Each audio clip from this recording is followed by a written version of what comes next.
Le ministre des Enseignements secondaires, en collaboration avec le Minpostel, la CRTV, l'UNESCO et l'UNICEF, a développé une plateforme d'enseignement à distance pour les élèves du secondaire au Cameroun. Une série d'enseignements dispensés par des enseignants de qualité pour les élèves du secondaire.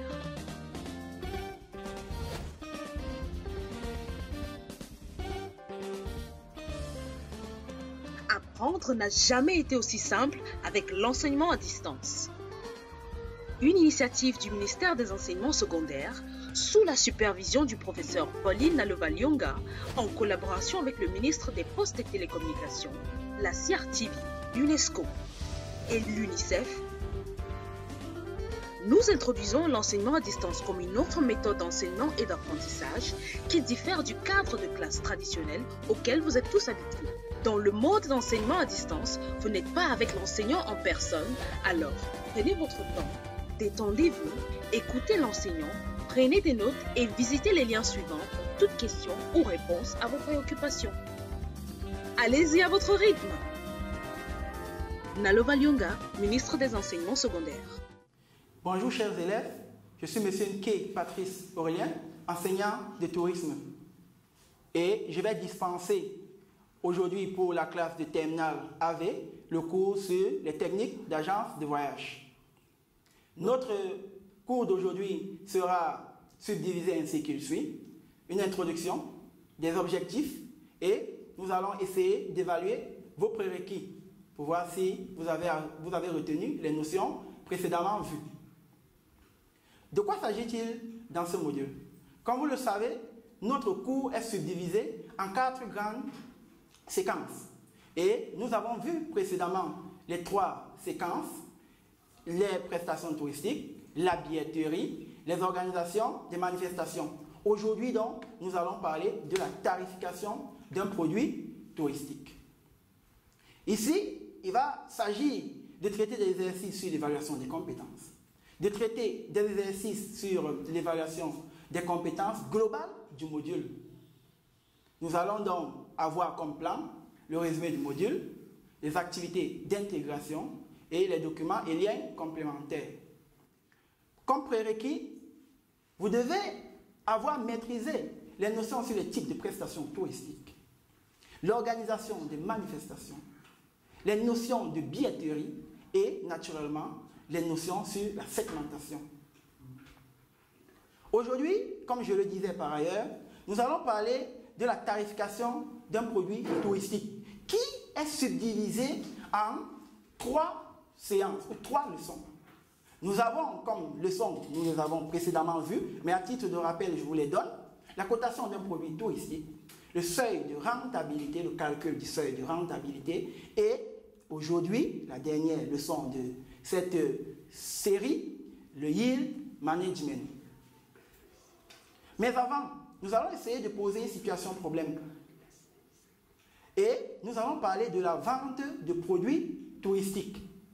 Et donc, je vais vous poser 2 questions pour essayer d'asseoir vos prérequis et essayer de vous mettre dans le bain de la leçon que nous nous apprêtons à voir. Première question. Nommez 2 critères de segmentation de la clientèle. Deuxième question.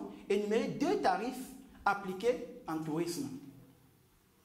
Chers élèves, aujourd'hui, dans notre leçon, nous aurons comme objectif de connaître les objectifs du yield management, de comprendre la notion de yield management et, naturellement, à la fin, de connaître les champs d'application du yield management. Chers apprenants, nous allons donc commencer par la définition de cette notion clé que nous sommes appelés à voir aujourd'hui. C'est quoi le yield management d'après vous? En avez-vous déjà entendu parler quand même? Le yield management. Certains, ah voilà, certains en ont entendu parler déjà. D'autres pas. Voilà, donc aujourd'hui nous allons donc parler du yield management. Définition, nous notons. Nous notons s'il vous plaît. Ok? Le yield management est un système de gestion des capacités disponibles ayant pour objectif l'optimisation du chiffre d'affaires. Je reprends.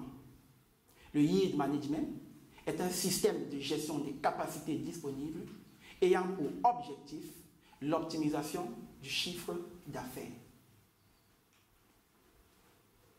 Quels sont donc les objectifs du yield management? On a dit qu'il avait pour but de maximiser, un système de gestion qui avait pour but de maximiser le chiffre d'affaires. Mais quel est son objectif? Quels sont ses objectifs? Nous notons. Le yield management permet d'adapter le prix à la clientèle. Nous sommes dans un monde où la concurrence fait rage et où l'offre devient souvent plus importante que la demande. Il faut donc être capable de s'adapter et d'adapter le prix à la clientèle pour être sûr de vendre. Deuxième tiret. Le yield management permet de garantir la rentabilité en fonction des capacités. En fait, le yield management tient compte du fait que les entreprises, certaines entreprises, notamment dans le domaine du tourisme, sont des entreprises à capacité de production fixe. Je prends l'exemple d'un avion qui décolle alors qu'il n'est pas plein. Vous comprenez avec moi que toutes les places qui n'ont pas été occupées sont perdues pour toujours. Il faut donc faire le maximum, il faut donc faire tout ce qui est à son pouvoir pour remplir les sièges et que l'avion ne décolle pas avec des sièges vides. L'autre tiret, la prévision de la demande. Le yield management a pour objectif de prévoir, d'estimer la demande future et de savoir quelle sera sa quantité. L'autre objectif du yield management, c'est la maximisation du profit. Je venais de le dire par ailleurs lorsque j'ai cité l'exemple sur l'adaptation du prix. Je l'ai dit tout à l'heure en vous disant qu'en fait, l'objectif du yield management est de faire en sorte que l'entreprise fasse le moins de pertes possible. C'est-à-dire vendre plus. Et enfin, le yield management permet de contrôler les ventes. Chers apprenants, il est important pour vous de savoir, maintenant qu'on a parlé du yield management, on a vu ses objectifs. Mais où est-ce qu'il s'applique? Où est-ce qu'il s'applique? Est-ce que tout le monde peut appliquer le yield management? Est-ce que toutes les entreprises peuvent s'adonner à la technique de yield management? On va dire majoritairement, le yield management est dédié aux entreprises de services. Pourquoi les entreprises de services? Les entreprises de services, pour certaines, ont des capacités de production fixes, comme je le disais par ailleurs. C'est-à-dire qu'une fois produit, il n'y a pas de possibilité de différer, c'est-à-dire de renvoyer à plus tard la consommation. Un bus qui a 70 places et qui démarre avec 15 personnes, on convient bien que les places qui n'ont pas été vendues ne seront plus jamais vendues. Donc, les entreprises qui ont un intérêt majeur à pratiquer le yield management sont les entreprises comme les hôtels, les restaurants, les agences de voyage, les compagnies de transport et aussi les entreprises de location de véhicules. Maintenant, on va bien se demander, mais quel type de produits donc, quel type de sujets sont les plus à même à mettre sur pied le yield management, ou alors ont le plus intérêt à mettre sur pied les techniques de yield management. On va dire simplement que pour identifier les entreprises qui ont plus d'intérêt à mettre sur pied le yield management, on va tenir compte des éléments suivants. Les produits périssables. Il faut que leurs produits soient périssables. J'ai parlé des hôtels. Une chambre d'hôtel qui n'a pas été occupée pendant une nuit est une chambre d'hôtel qu'on a perdue pour toujours. Imaginez-vous qu'on a un hôtel d'une capacité de 100 chambres et qu'aujourd'hui, on occupe juste 10 chambres. Demain, on n'aura pas 190 chambres, on aura toujours 100 chambres. C'est-à-dire qu'on aura perdu les 90 chambres non vendues du jour précédent pour toujours. Il faut donc que les produits soient périssables. Il faut que la demande soit variable. Souvenez-vous, on a dit que le tourisme est une activité saisonnière. C'est-à-dire qu'il y a la saison haute, la saison basse et la saison moyenne. Et donc, il faut jouer sur ces différents éléments-là pour savoir si effectivement on va vendre et si on va faire un chiffre d'affaires intéressant. Donc, il faut que la demande soit variable. Ensuite, le yield management s'applique dans les entreprises où on consomme par anticipation Et la consommation par anticipation, c'est quoi? La consommation par anticipation n'est rien d'autre que la vente par réservation. Vous convenez avec moi que quelqu'un qui a réservé a payé avant de consommer. Il a différé, il a renvoyé à plus tard sa consommation. Donc, toutes les entreprises qui vendent des produits qui sont différables par de fait de leur consommation, alors ces produits, ces entreprises sont dans le domaine du yield management. Aussi, la différenciation des prix. Le yield management, on l'a dit tout à l'heure, avait pour objectif quoi? La maximisation du profit. La maximisation du profit. Et cette maximisation du profit jouait sur les capacités de l'entreprise. C'est-à-dire quoi? C'est-à-dire que le yield management tient compte de certains facteurs pour fixer le prix. Et parmi ces facteurs, on a par exemple les clients réguliers, on a aussi la période. Souvenez-vous, les entreprises de voyage, les agences de voyage, on convient ensemble que très souvent, ceux qui réservent leur vol 6 mois avant le voyage payent beaucoup moins que ceux qui réservent leur vol 2 jours avant le voyage. C'est-à-dire quoi? Les entreprises et les compagnies de transport ont modulé leur prix, leur tarif sur la base de la période d'achat, sur la base de quand est-ce que le produit a été acheté. Les amis, nous sommes arrivés au terme de notre leçon, mais avant toute autre chose, nous allons essayer de voir si vous avez retenu quelque chose en résumant notre leçon.